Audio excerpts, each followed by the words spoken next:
Good day guys, welcome back to Aussie Savvy Cents, where we talk about Australian personal finance, investing in property, shares, and of course, precious metals. Oh yes. So today we'll be looking at the Australian Florin coins. This is a part of the Australian, well, quote unquote, junk silver Predecimal coin series. So please check out the playlist for the other videos for the other denominations. The Australian florin was a pre-decimal silver coin worth about 2 shillings, or 24 pence, or 1/10 of an Australian pound. Now, they have a dimension of 28.5 millimeters in diameter, and they weigh about 11.31 grams. Now, these coins, they were minted from 1910 all the way through to 1963 before we moved over to the decimal system. But between the years of 1910 that we see over here and 1945 that I have over here as well. So between these 2 years, these coins were actually made out of 92.5% silver, which was sterling silver. And they had a weight of about 0.3363 troy ounces. So theoretically, if you had three of these, that would have equated to about an ounce of silver. How cool is that? Let's pop them back here. But unfortunately, after the Second World War in 1946, the price of silver actually shot up significantly. So you'll find that between the years of 1946 to the years of 1963, the Royal Australian Mint decided to debase our silver florins down to 50% instead of it being sterling silver, 92.5%.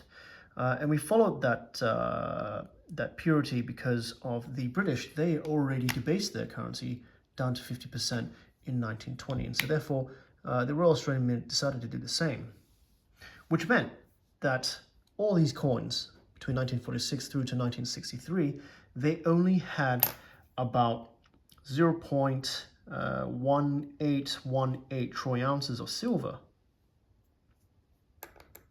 Now let's have a look at the design of the reverse of this coin. We had two similar designs on the reverse of these coins, and of course we also had multiple commemorative reverse designed coins of the florin. But this is the main original design from 1910 all the way through to 1906. It was engraved by W.H. Blakemore, and it's a layout that utilizes Australia's original 1908 heraldic crest, which features a little shield there between a kangaroo and an emu, and that shield features the cross of St. George that contains the 5 6-pointed stars. And we've also got the crest up on the top here, which is the 7-pointed Federation star that sits directly above the shield. And we've also got a little banner, which is pretty much a scroll that says Advance Australia, which is our motto. How cool is that? And of course, we also have the denomination of the coin here. It says 1 florin, and to remind people, it is actually worth 2 shillings. Pretty cool. And of course, the second design came into effect from 1938 onwards, and that was in line with King George VI coming into power, but I'll talk more about the obverse of the coin a bit later. So it was from 1938 all the way through to 1963 that we then used the engraving by George Kruger Gray, and it shows an updated 1912 coat of arms. As you can see, it gives the coin a little bit more of a bolder visual uplift to it. And we still have the shield here, but of course it's been divided into 6 distinct sections, and each of the badge within them actually represents an Australian state. How cool is that? Of course, the crest in the background, the Federation star, had to be replaced by the royal crown that sits on top of the shield instead of the star. And we've also got a faint native golden wattle branches that goes around the decorative background of this coin behind the kangaroo and the emu there. And of course, you know, they, for some reason, removed the 2 shillings, because I think by then everyone knew that a florin was actually worth 2 shillings. How cool is that? Now let's have a look at the obverse of each of these coins and how they've changed throughout the years. So this is the 1910. Obviously, it's the first year that they've actually released the florins. Well, the first year we actually got our own currency, really. And as we can see here, we have the effigy of Edward VII. But he actually passed away right before they were able to release this coin. So this is pretty much the only coin that would actually have the effigy of King Edward VII on the back of the coin. The years preceding that was all King George and, of course, Queen Elizabeth. So from 1911 here, we can see it's King George. And he's obviously still wearing the crown, the coronation crown. Pretty cool. Now, King George V that we saw there, he reigned from 1911, and of course, that went all the way through till 1936, as we can see here. We didn't have a coin for 1937 because obviously in 1937 we were meant to have a new king. He was supposed to be Edward VIII, but unfortunately he abdicated the throne in December of 1937, so therefore there were no coins released in his likeness for that year. So instead, the next release of the florin would have been in 1938, and by then we had King Edward's brother, who then took up the throne, who was King George VI. Absolutely beautiful, this coin, this one. Great condition. You can see quite a lot of my florins are a little bit worn out. I'll tell you a little bit more about the reason why I've only gained those ones a bit later. So yeah, we had King George VI, and he reigned all the way through till 1952, I believe. That was the last year that we actually saw the effigy of King George VI. And of course he passed away, and we then had Queen Elizabeth from 1953 onwards. We have the Queen Elizabeth, the young head of Queen Elizabeth here. And she remained, well, the effigy of Queen Elizabeth II remained from 1953 all the way through till the end of 1963. And of course, it went straight through to the predecimal coins that we had as well. All right, so let's get into the commemorative florins. And there were 4 commemorative florins that were issued during the predecimal era. The first one would have been this one. This is the 1927 Canberra Parliament House florin. And it was actually supposed to celebrate the opening of the old Parliament House in the new capital of Canberra. You can see the reverse design actually has a silhouette of the Parliament House in the background over there. How cool is that? So this was released in 1927. And fun fact, next year in 2027, that will mark 100 years since the opening of the old Parliament House. So I'm kind of half expecting the Royal Australian Mint to release some sort of commemorative coin to celebrate the 100-year anniversary and maybe bring back this design in a silver coin. That'd be pretty cool to see. As you can see here, the 1927 date that I have here is kind of faded a lot. That is usually the part or the area of the coin that actually gets worn out first because it's so raised from the coin.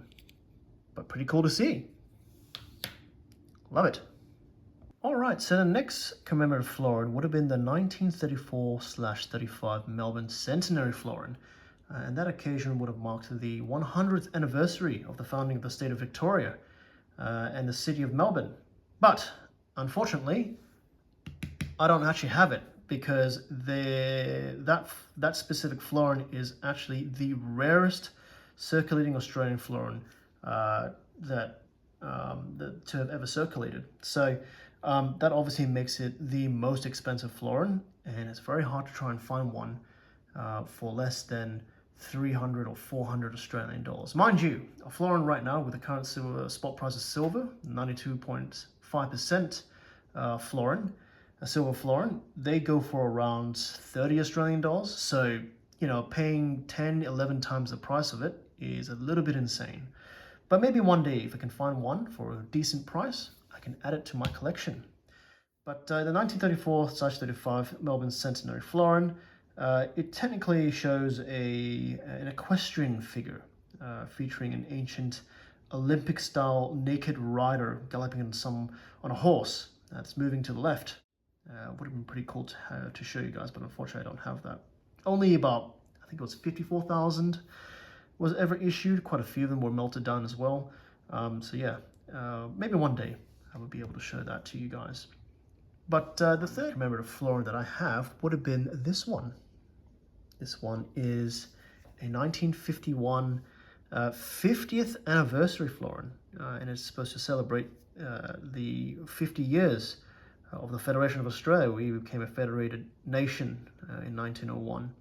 So this actually celebrates 50 years of it. Pretty cool. As you can see, it showcases the, I believe that would have been the Commonwealth crown, and it has a crossed scepter and a sword. And you can see they sit directly on top of the Southern Cross constellation, which is the same kind of cross you would see, the same constellation you see on our flag. How cool is that? And so the last commemorative florin to have ever been released would have been the 1954 florin.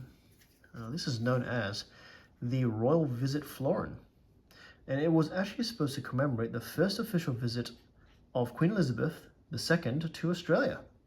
And as you can see here, it has a kangaroo, the Australian kangaroo, and of course the British lions standing side by side. And that's supposed to symbolize the tight bond between Great Britain and Australia. And quite a few florins were actually made of this design. About 4 million, I believe, was struck for circulation. So that is pretty cool to see and have as well.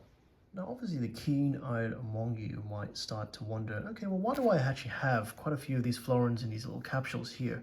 And I have another stack of these florins that are outside the capsules, and I don't really pay any heed to them being knocked about or anything like that. Well, it's not because I want to protect these florins. It's actually because I'm trying to do a date run of the florins. Because if I didn't do that, I will buy as many florins as I could that's below the spot price. So as a way to pace myself, as a way to make sure that I don't over-invest in buying these Australian junk silver florins, I actually decided to do a date run of the florins to try and get each of these florins for no more than spot price that I purchased it at the time. Now, as you can see, I'm actually missing 3 dates. You already know that I'm missing the 1934/35 Melbourne Centenary Florin. I'm also missing the date for 1933 as well as 1932. That's also a very rare mintage, the 1932 florin. You can't find any that's any less than $250 for those ones. So I'm still keeping an eye out, and hopefully I can fill in that capsule. However, with the 1933, on the other hand, this is a capsule that I can fill because I've actually finally got it. I've purchased it for a little bit above spot. Still a little bit above spot. I think I paid about 10-15% above spot, but hey, that's okay because I would really love to fill in that missing capsule. So here it is, guys. This is the 1933 florin. Absolutely beautiful. Look at that. It has King George V on the obverse of the coin. Absolutely love it. Let's see if we can actually pop this out and add that to the collection. Ooh, look at that. I don't mind touching these with my grubby hands because obviously these were circulated coins at the time.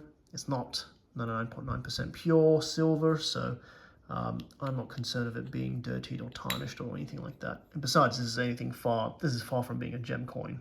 But still, you know, it is a very nice coin to have and add to the collection.